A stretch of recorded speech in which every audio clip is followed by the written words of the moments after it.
time being, it's impossible for me to take my family back to the UK safely. Well, for a start, the only time that I've come back to the UK is... The monarchy did not tremble because of a speech, a scandal, or a public outburst. It trembled because of one signature. Behind closed doors, Prince William made the decision that changed the royal family's future. Harry was removed from the royal foundation, and the controlling legacy was signed over to Prince George. In one quiet room, a brotherhood ended, a son was elevated, and the old order cracked. Before we go deeper into what this really means for the royal family, make sure to subscribe so you don't miss a single update. William sat with the final papers in front of him, and for several seconds, the prince did not move. The Royal Foundation, the charity body once used by senior royals to support public causes and show shared royal duty, had once been a symbol of unity between two brothers. It carried memories of joint speeches, shared campaigns, and the public dream that William and Harry would stand together for life. But that dream had become a burden. The future king knew the document before him was not just paperwork. It was the formal removal of Harry from any remaining symbolic connection to the foundation, and the transfer of its future legacy authority to George. That meant the old brotherly promise was being replaced by a father's protection of his son. Harry received the news far from the palace, and the silence around him became heavier than the words themselves. He read the line once, then again, as if the meaning might change if he stared at it long enough. It did not. William had not simply adjusted a royal file. The prince had erased the last institutional bridge between them. Harry understood that the foundation had once given him a place inside the family's public purpose, even after so much had broken. Now, that place was gone. And the sharpest wound was not that his name had been removed, it was that George's name had taken its place. William finally signed, and the room seemed to hold its breath. A senior aide watched the prince's hand move across the page, then stop. There was no smile. No victory. No release. The future king simply placed the pen down with slow control, as though closing the lid on something that had already died. The transfer to George was practical, yes, but it was also a message.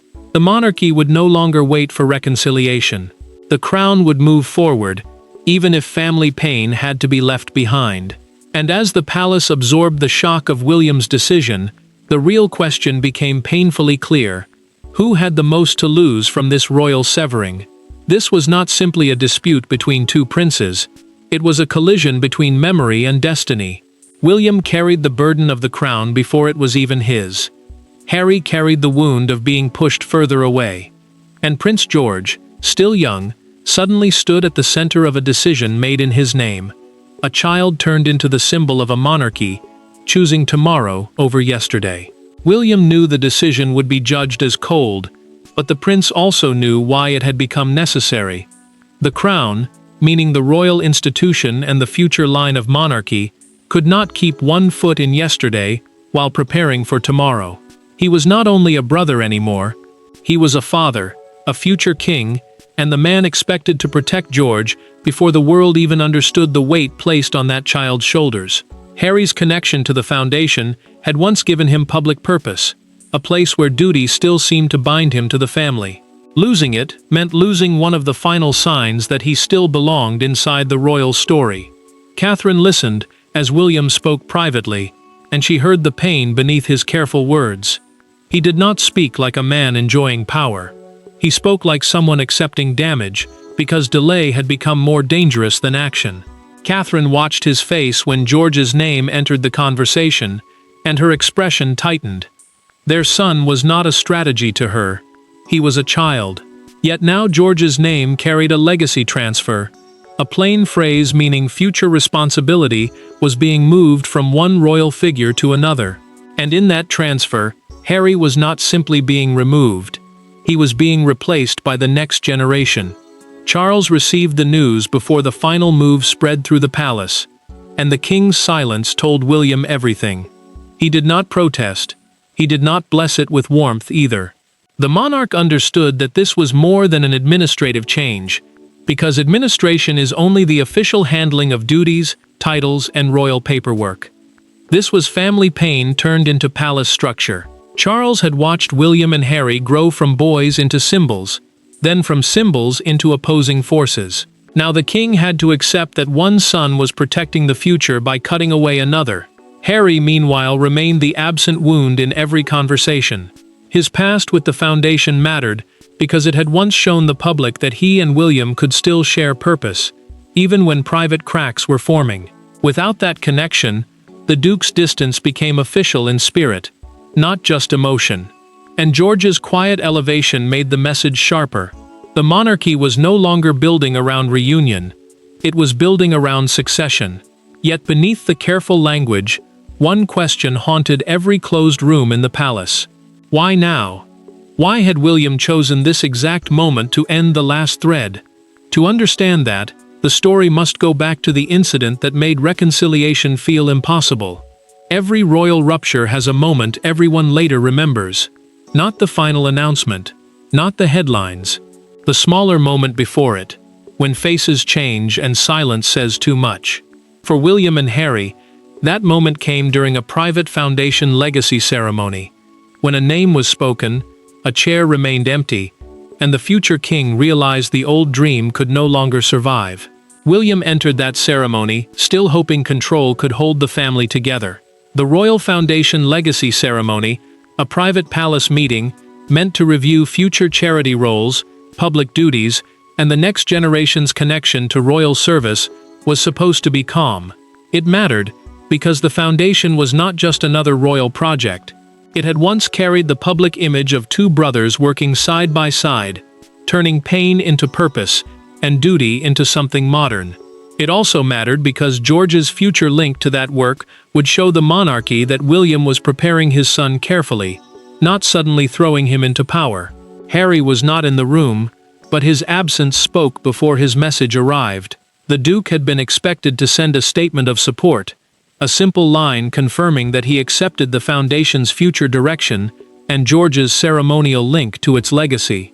Instead, a written message reached the side room, and its tone changed everything. Harry challenged the direction of the Foundation. He questioned William's control. He refused to endorse George's future role. That refusal became the trigger. Not gossip, not anger, not another cold headline. A direct rejection of the next generation. William read the message once, then folded it with frightening care. Catherine watched him from across the room, and she knew before he spoke that something inside him had closed. The princess saw the pain first, then the steel. She understood why the words cut so deeply. Harry was not only challenging William, he was touching George's future. Catherine kept her voice low when she asked what had happened, and the prince only said that the old arrangement could not continue. That quiet answer carried more force than a shout. Charles heard the account later, through a documented palace briefing prepared for the king, and he lowered his eyes before anyone finished speaking. The monarch knew this was no longer a disagreement between brothers. It had become a battle over legacy, and legacy meant the story the crown leaves behind for those who inherit it.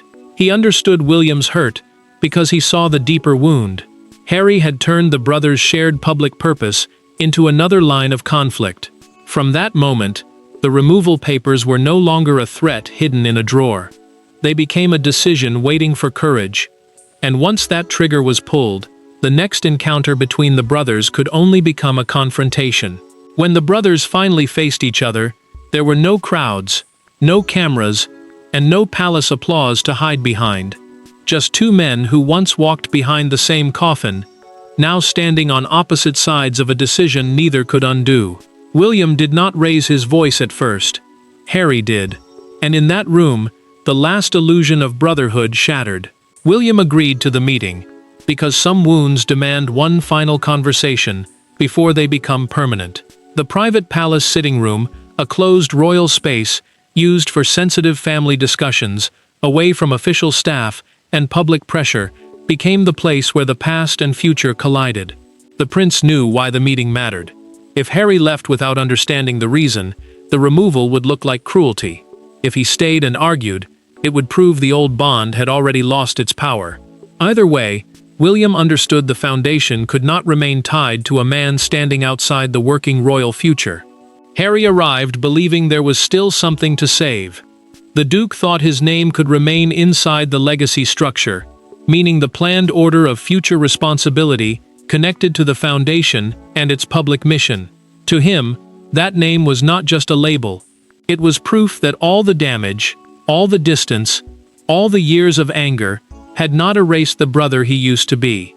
But William looked at him with a cold calm that made negotiation feel impossible before it even began. Harry spoke first, sharp and wounded, asking whether George was now being used to replace him. William's jaw tightened because the accusation cut straight into fatherhood. The prince told Harry that George was not a weapon. He was the future. He was the child who would one day carry duties neither brother could escape. And the foundation could not be left hanging between loyalty to the past and duty to what came next. Harry pushed back, saying William had turned family pain into punishment. The future king did not flinch. He answered that the private ceremony changed everything, and Harry knew exactly which moment he meant. Harry reached for the back of a chair, and for the first time, anger weakened into recognition. The Duke remembered the message he had sent, the refusal to endorse George's ceremonial link, and the challenge to William's control. Now he understood that the decision had not appeared overnight. It had been forming for months, quietly, painfully, with every silence and every refusal adding weight to the final paper. William did not need to reveal it through a public statement.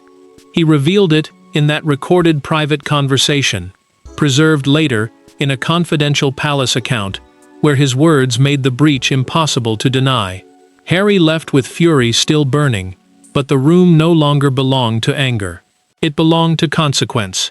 William stayed behind, knowing the confrontation had not ended the matter.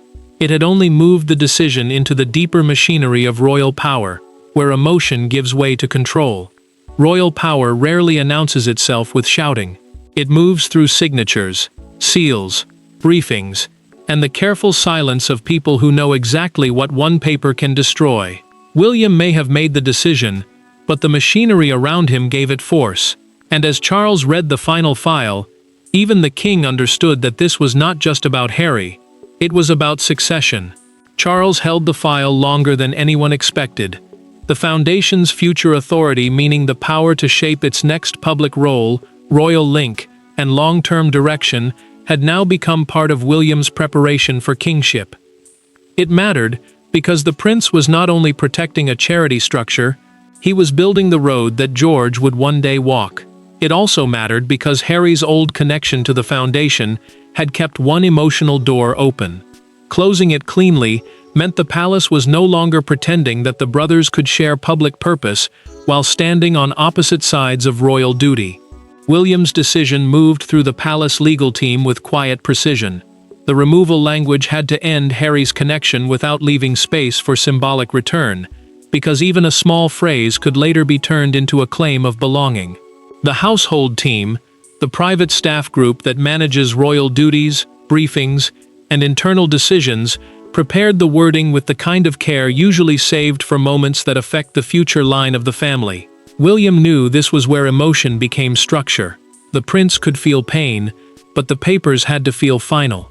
Charles set the file down slowly, and sorrow crossed him before control returned.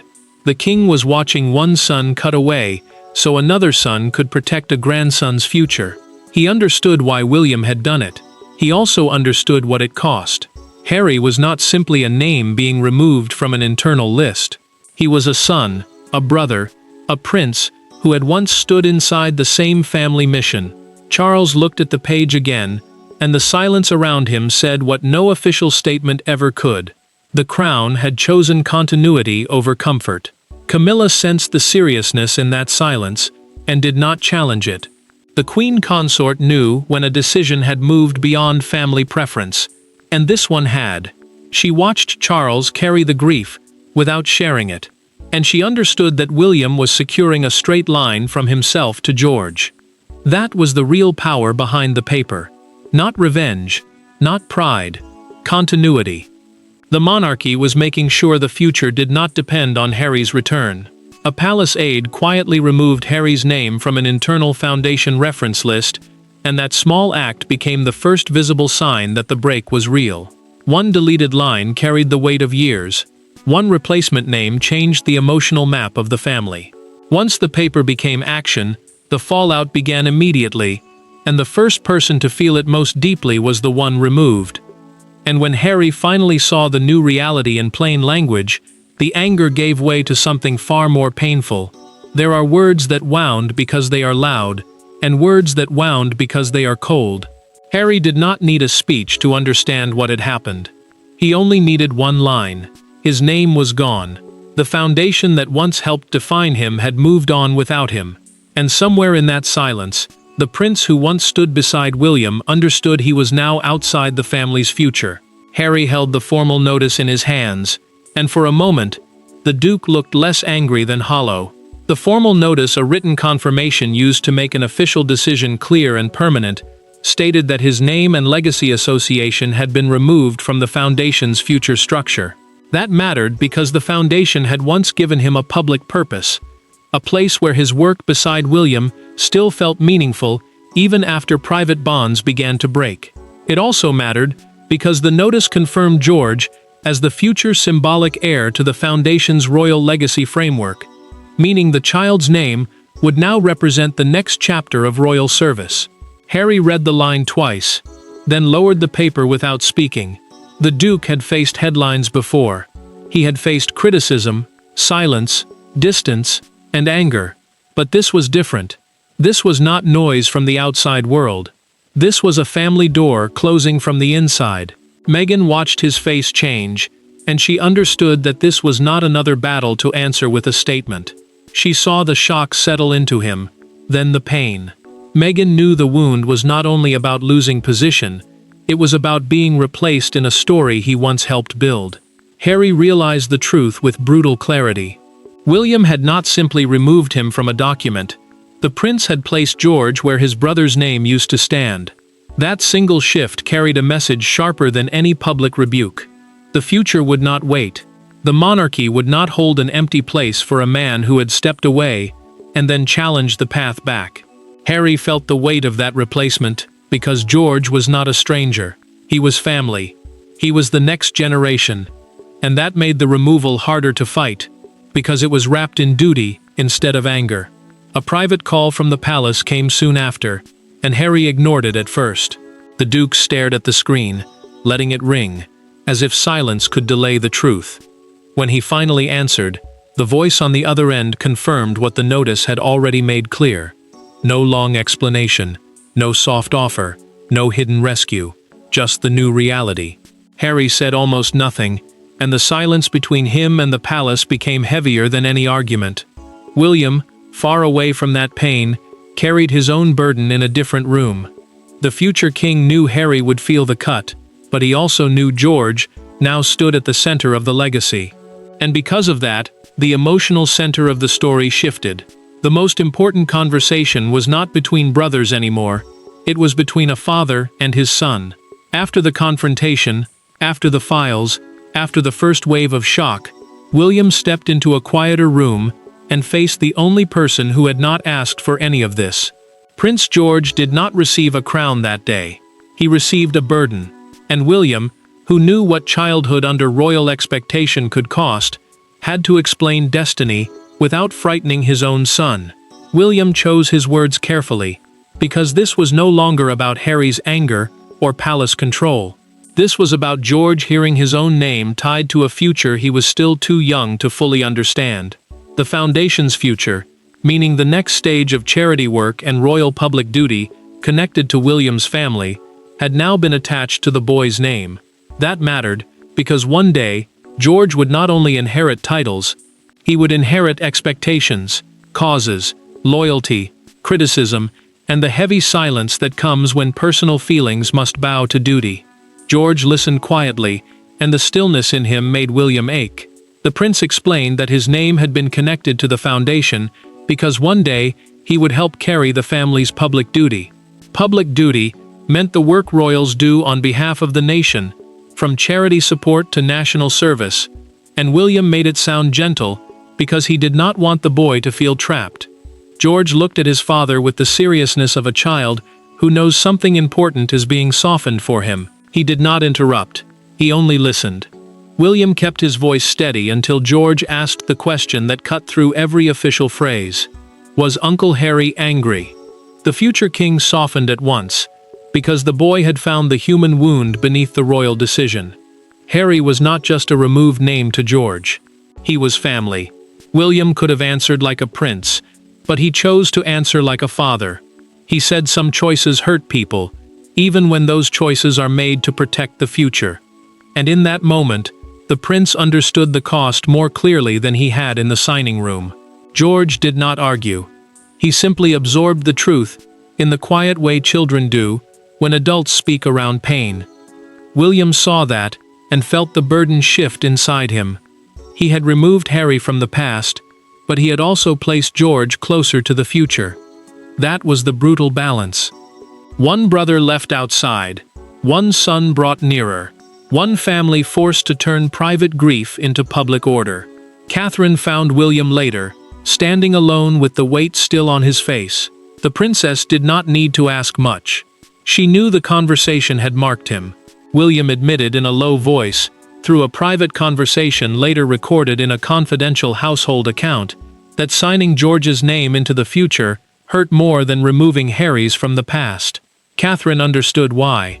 Harry's removal ended a broken chapter. George's elevation began a heavier one, and the private pain inside the palace could not stay hidden for long.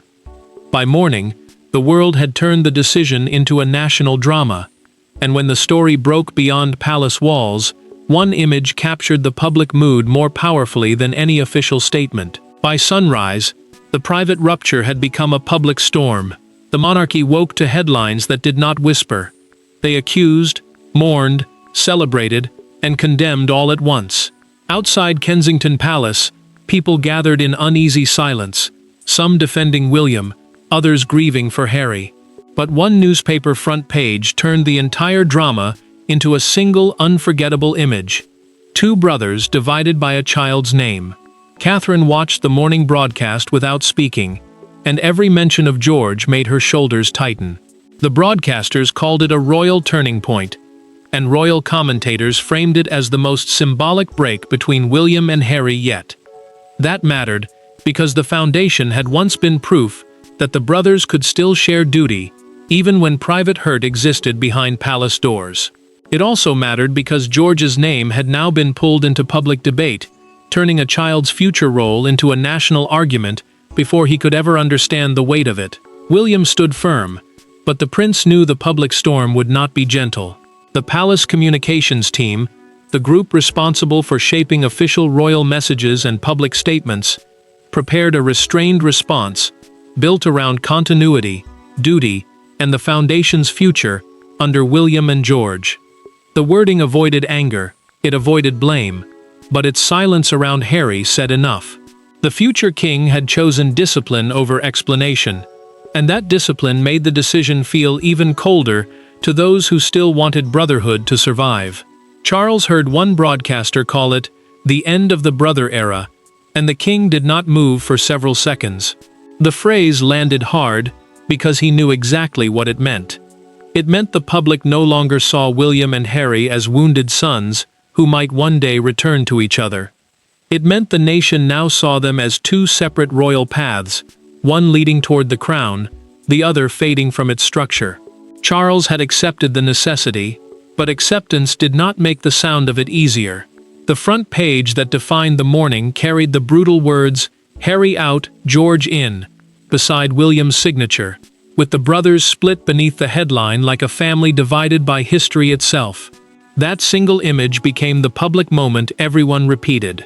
Outside Kensington Palace, a small crowd gathered, quiet but restless. Some called William cruel, others called him brave. Then one older woman said, "This is not revenge, this is succession," and the line cut through the noise with painful clarity. Catherine heard that phrase replayed later and looked away when George's name followed it again. She understood the divide in public feeling, but she also understood the private cost. William had secured the future, yet the victory came wrapped in grief. Harry had been removed, but the wound belonged to everyone. Behind every headline, the emotional verdict was already forming.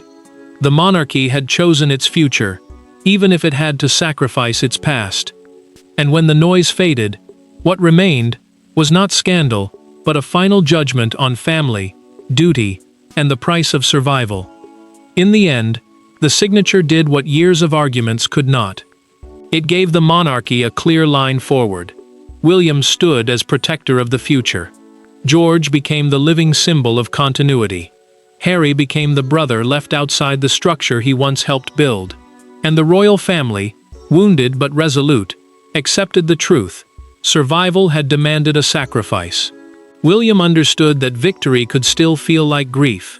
The prince had not simply removed Harry from the foundation. He had redefined it as a future-facing institution tied to George, meaning its purpose now looked ahead to the next generation instead of back toward broken brotherhood. That mattered because the foundation had once carried the hope that the brothers could share duty forever. It also mattered because George's name now gave the monarchy a clean line forward, a clear answer to years of public doubt, private pain, and unfinished family wounds. Harry was left with a pain no public reply could fully repair. The Duke could challenge language, reject blame, and rage against the decision, but he could not change what the removal proved. Family memory no longer guaranteed royal belonging. Once, his name beside William's had meant shared purpose. Now, the absence of that name showed how far the old bond had fallen. The wound cut deeper because the replacement was not an enemy. It was George, a child, a nephew, the future, and that made the loss almost impossible to fight without looking like he was fighting tomorrow itself. William carried the opposite burden. The future king had protected his son, but protection came at a cost. He knew George's role had become the quiet answer to the entire crisis.